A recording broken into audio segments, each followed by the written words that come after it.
Welcome to At Home and Abroad with Harrison Walker. Join us each week as we follow our curiosity, diving deep into the familiar and the foreign. Reach beyond your front door as we uncover new perspectives, explore intriguing ideas, and have real conversations with the best guests. Ready for something different? Let's get started.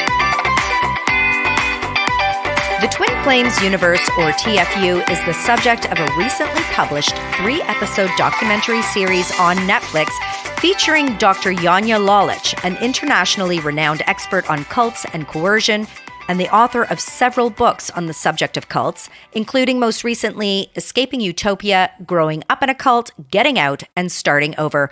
We were so lucky to speak with Dr. Lalich earlier this year. Do you remember that, Walker? Oh, how could I not? It was a fantastic interview. Dr. Lalich has an extensive understanding of the mechanics of the modern-day cult. And of course, she herself is a cult survivor. Yeah, and I think that experience gives her a particularly personal perspective. Dr. Lalich spent around 10 years as part of a radical Marxist-Leninist group, the Democratic Workers' Party in California, led by Professor Marlene Dixon. Over time, Dr. Lalich came to understand that she had become enmeshed in a political cult. She was a high-ranking member of the group, working long hours to exhaustion, and she was also harassed, threatened, and emotionally abused. Finally, she and a few others staged a revolt, and she broke free, but it was not without its trauma.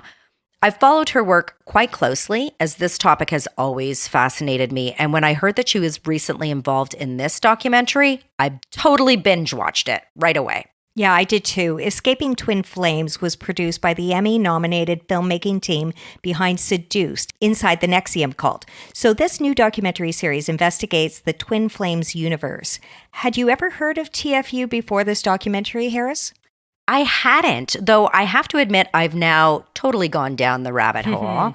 In a nutshell, the Twin Flames universe is predominantly an online community that was founded by Jeff and Shalia Devine, and it promises through their workshops, coaching, and training that you will find your twin flame, which is a divinely determined true love. And in fact, they promise it. Right. The filmmakers of the recent Netflix documentary, Cecilia Peck and Inbalbi Lesnar, claimed that after they released their documentary series on the NXIVM Cult, they were bombarded by messages about the Twin Flames universe.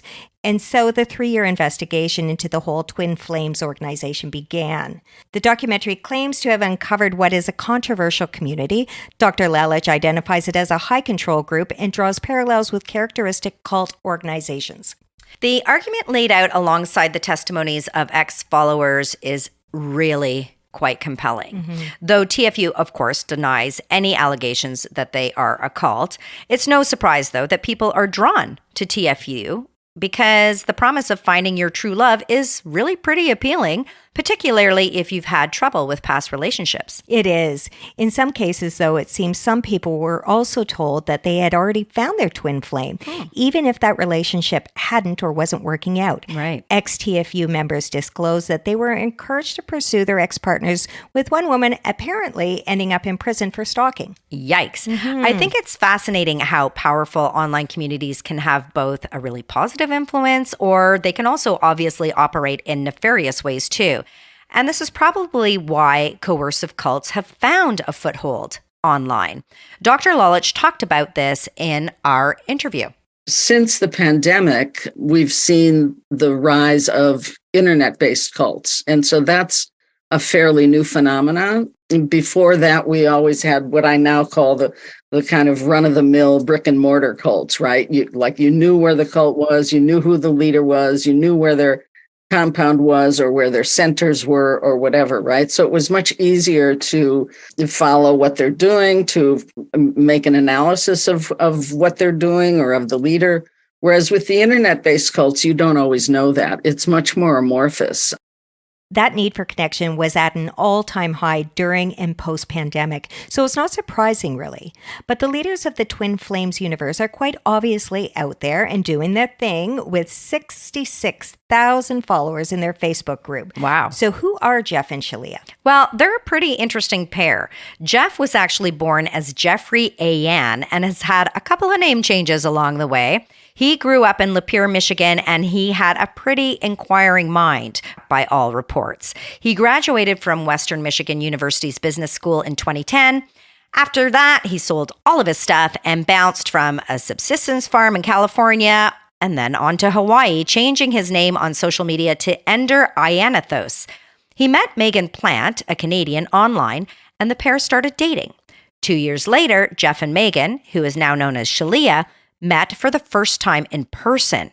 And these two are, of course, the OG Twin Flames, which launched the Twin Flames universe. Well, they both struck me as a bit woo-woo in the documentary, among other things, of course. Yeah, well, I think Shalia is more new agey than Jeff is. She's into tarot and pendulums and all of that stuff, whereas Jeff is more of the business brain. Okay, so back to the twin flame thing. The fundamental philosophy that each of us has one destined partner is not really a new concept, is it? No, it's actually a pretty ancient idea. In fact, it's thought to have origins in Plato's Symposium. In that ancient treatise written around 385 BCE, Aristophanes, a playwright, claimed that the gods were once jealous of our 4 arms and 4 legs, so they split us down the middle into 2 parts. We are then walking the earth just one half of a whole. So if we ever meet our other half, we pursue them, wanting to reunite with them. Wow, interesting. So I imagine a twin flame to be essentially a soulmate, or like your other destined rightful half. But can't we find these on our own without someone's help or a whole series of courses on the subject? Yeah, and I don't think Jeff and Shalia would actually argue that point because they found each other on their own online. But TFU has built a very lucrative business around the very promise that with the help of an ascension coach, and of course working through all of the courses, you can find your other half. But of course, this costs thousands of dollars to complete. TFU also has a trauma counseling business called the Mind Alignment Process and even a meal plan arm called Divine Dish. But they do have a few free offerings to get you started, of course. And it's all available online, in your pocket, on your phone, with you, wherever you go. Yeah, always. Everything is just so readily available online these days, right at your fingertips. It can be hard to separate the valuable and worthy from the empty and even fraudulent. Dr. Lalich said something that resonated with me on this, Harris. This is a very quick fix society, right? Everybody's looking for that quick answer. You know, they don't want to do years and years of therapy. They want to go to a life coach who's going to make their world wonderful all of a sudden, right? And so what adults need to do, and even teens of a certain age, is like, don't jump at the first thing that comes along. Slow down, do your research. As much as there are cults recruiting on the internet, there is also scads and scads of information on the internet. So check things out, see what people who've been part of it say. Ask a lot of questions. If your questions get turned back on you, you know that's not a good sign. Definitely not a good sign. She's so right, too. There is so much information available out there. Reviews, comments, opinions, articles. I mean, would you hire a contractor without reading the reviews or choosing a resort to stay at? I mean, I read them all. The good, the bad, and the ugly. It's better to be informed than have a nasty surprise later. Yes, but of course, coercive individuals and cults are quite sophisticated. So tell us, Harris, why would it be thought that the Twin Flames universe is a high control organization? Well, Dr. Lalich outlines a few characteristics that are common to these groups. Her website, found at janjalalich.com, is a wealth of info on the topic. Okay, so this might seem obvious, but cult followers are extremely loyal and committed to the leader. They regard the leader's belief system, ideology, and practices as the truth, as law. Right. She says, the leader is generally the founder of the belief system and, you know, starts promoting this belief system, the transcendent belief system. And that means that it's a belief system that offers you the answer to everything, your past, the present, and the future, right? And an important aspect of the belief system is that it follows a philosophy that believes in the end justifies the means. So whenever you have an end justifies the means philosophy, that basically means that anything goes, right? You can be asked to do anything, and as long as they're telling you it's for a greater goal, you're expected to comply. That's where a lot of trouble comes in. Right. I can absolutely see how that would lead to trouble, particularly if the leader is only interested in their own gain. And that's a hallmark of cults. The leader or leaders dictate how members should think, act, and feel. And in the case of TFU, according to the documentary, they dictate the expression of their members' gender.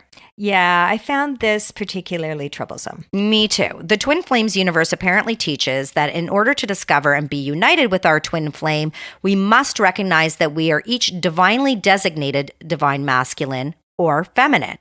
But this is very black and white, Walker, which we know is not how everybody interprets or experiences their gender.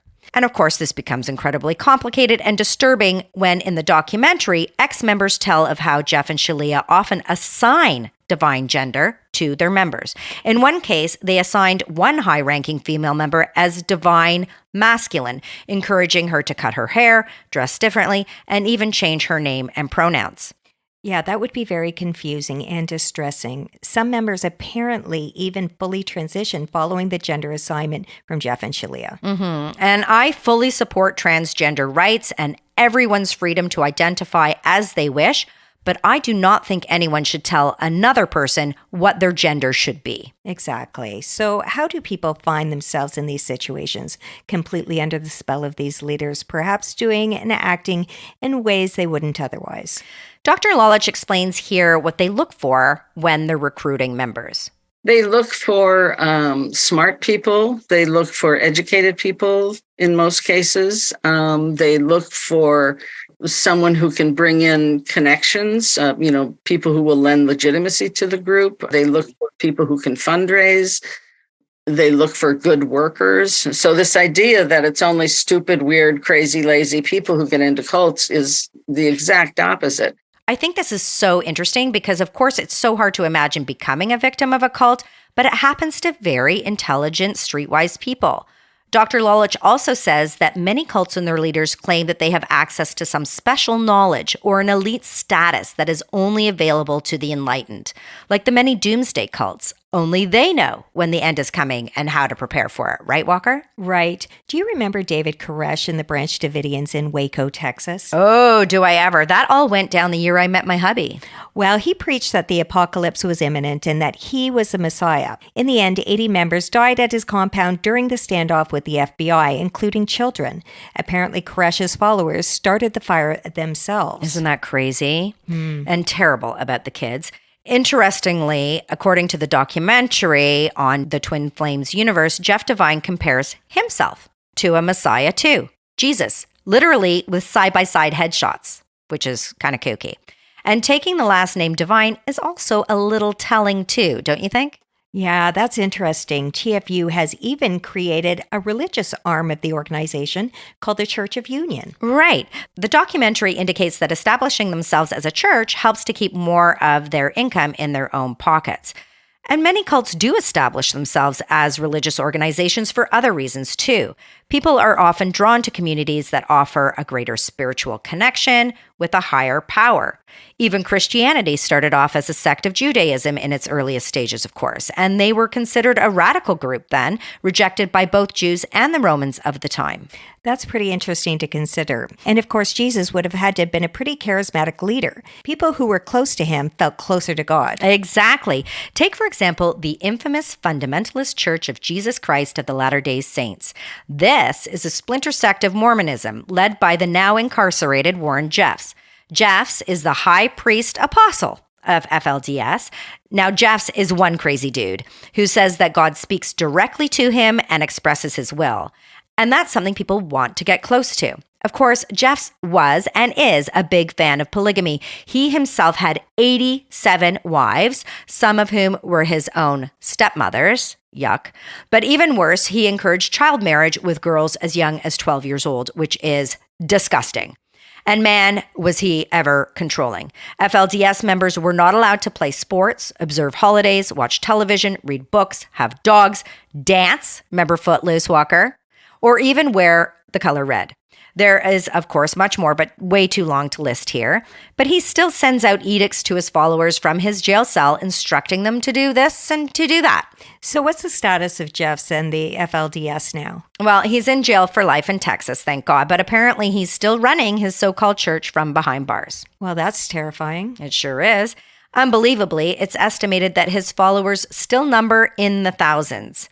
But you know what really gives away that a cult is a cult?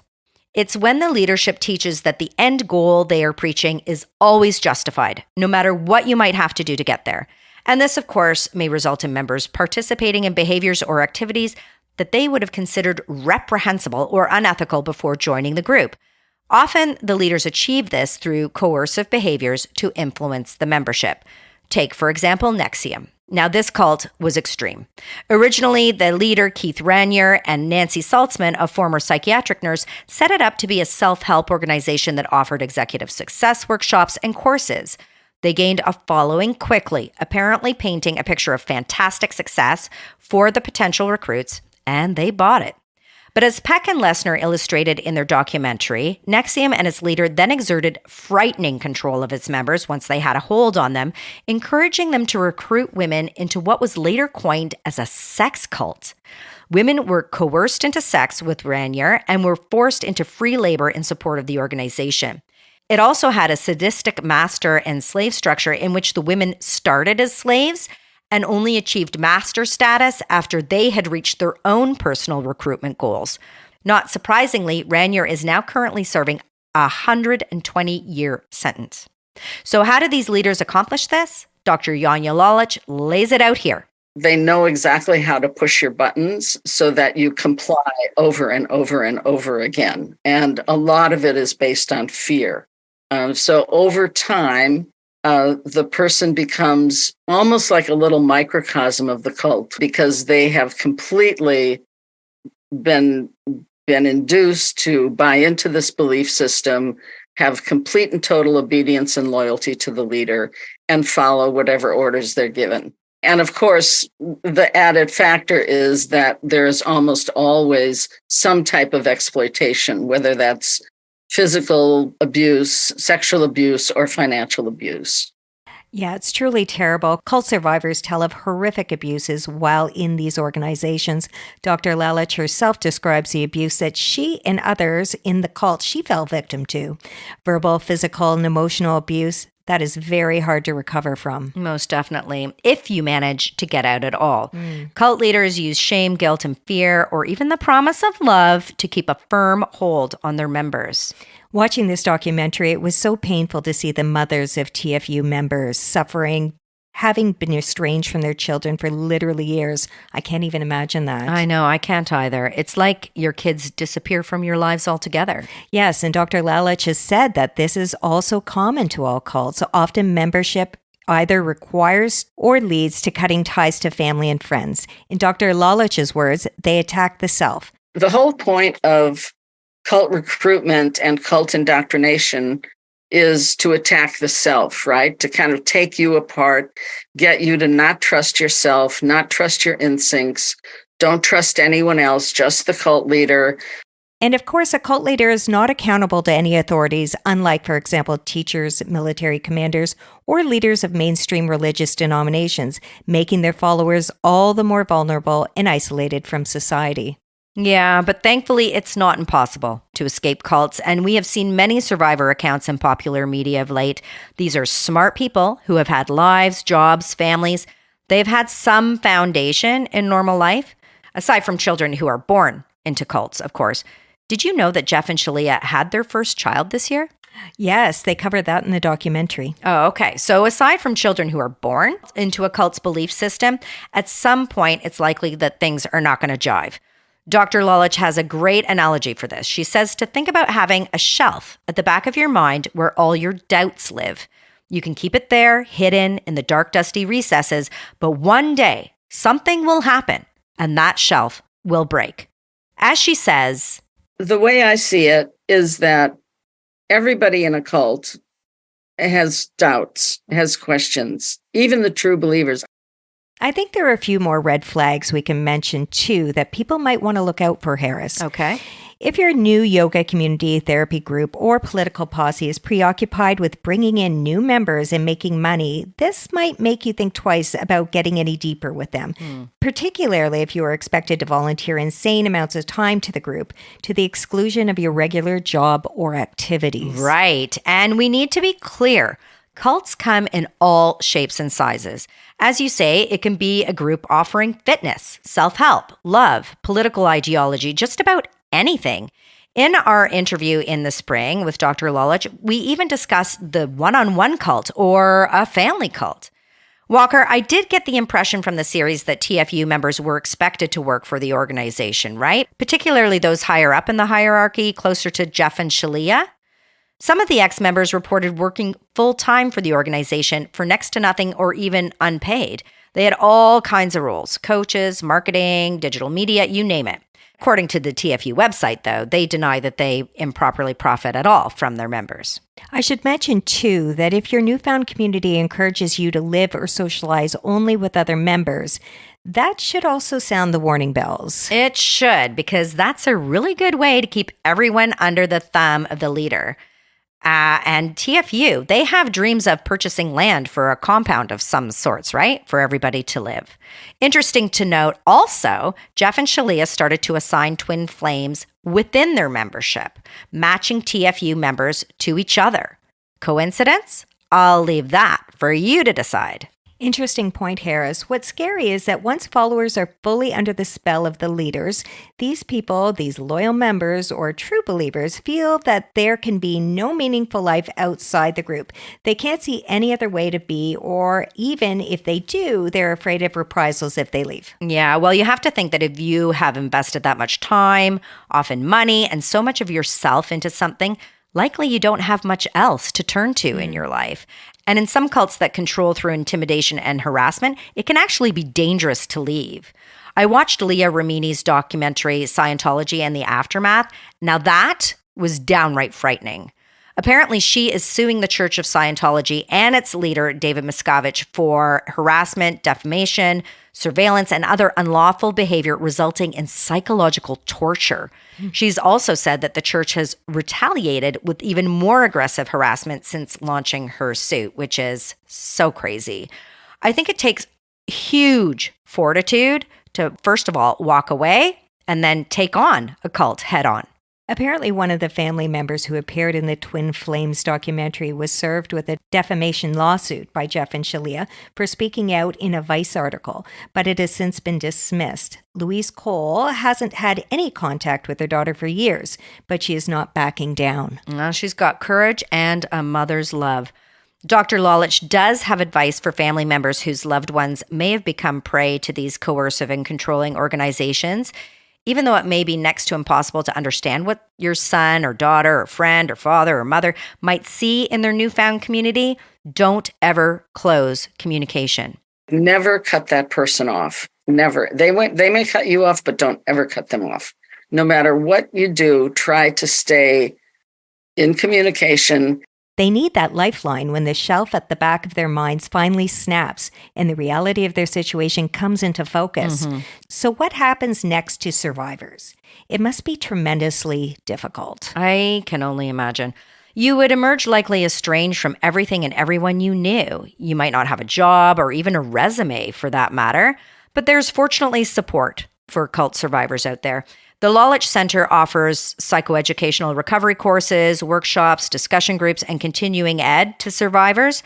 There, people can find support and guidance that specifically can address cult and trauma recovery.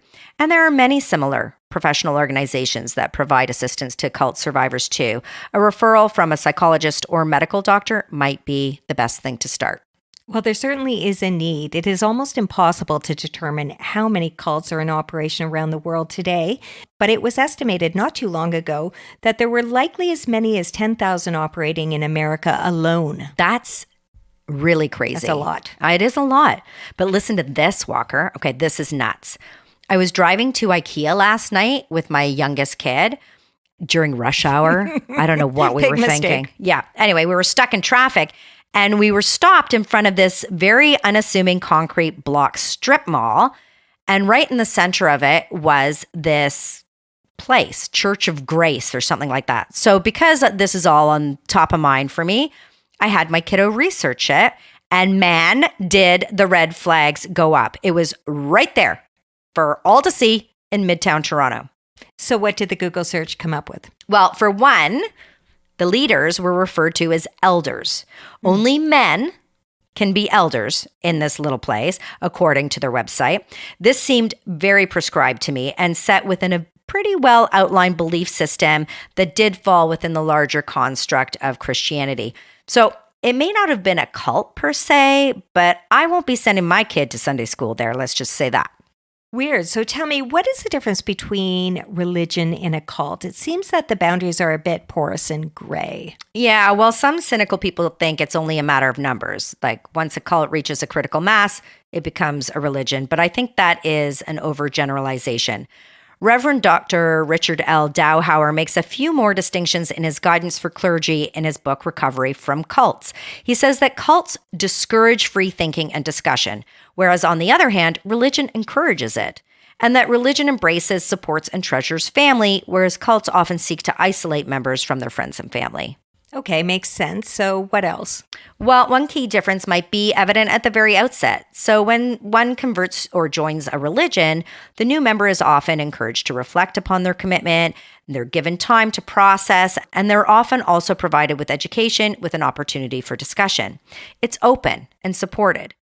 Reverend Dowhauer notes that often membership to cults, though, is quick, without much room for reflection, leaving the member no space to think things through. And again, as Dr. Lalich mentioned, faith leaders of organized religion are usually accountable to others. Cult leaders are usually only accountable to themselves, way up there on their self-made pedestals. That's right. I think documentaries like this recent one on the Twin Flames universe are really important. They're a public service to remind us all that there are charismatic, conniving, self-interested people out there that conspire to rope you in for their own betterment and often at your own great misfortune. We might all think that we wouldn't fall into the trap of a cult, but I'm sure that's what all of these survivors thought too. I would imagine you're right, Harris. Eyes open, Walker. Watch out for those red flags. If you would like to watch the documentary Escaping Twin Flames, it is playing now on Netflix. We've provided a link for you in our show notes. We also encourage anyone experiencing any interaction with a high control group to seek help. It's out there. One great place to start is at the Lalich Center, where you can find resources, support, and guidance. Thank you for joining us at Home and Abroad with your host, Harrison Walker.